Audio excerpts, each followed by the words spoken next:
Hello, ఇండ్లు కారుతా ఉంది, pension రాలేదు, నీళ్లు లేదు, రోడ్లు లేదు, అవునా?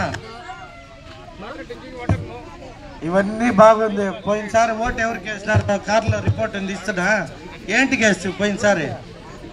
అది అవన్నీ రాదని తెలుసు కదా, చెప్పినారు కదా మా ఊళ్ళో. వేయొద్దండి రా వైసీపీకి, వేస్తే రాష్ట్రం నాశనం అయిపోతుందని చంద్రబాబు నాయుడు చిలక్కి చెప్పినట్టు ఎన్నిసార్లు చెప్పా. రాజధాని ఆగిపోతుంది, పెన్షన్లు రాదు, రోడ్లు వేయరు, పోలవరం ఆగిపోతుంది, చిత్తూరుకి నీళ్లు ఉండదు అని చెప్పా. విన్నారా? ఎగేసుకొని పోయి వేసినారు. ఒక్కసారి అడిగినాడు పెన్షన్ ఇది ఇస్తాడు అది ఇస్తాడు.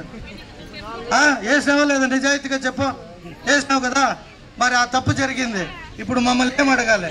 ఇవన్నీ వస్తే మీరు ఇవ్వండి, మేము ఓటేస్తామని ప్రమాణం చేయి. ఓకేనా? వేసేటప్పుడు నిమిషానికి వేసేది, ఇక్కడ వచ్చి సమస్య చెప్పేది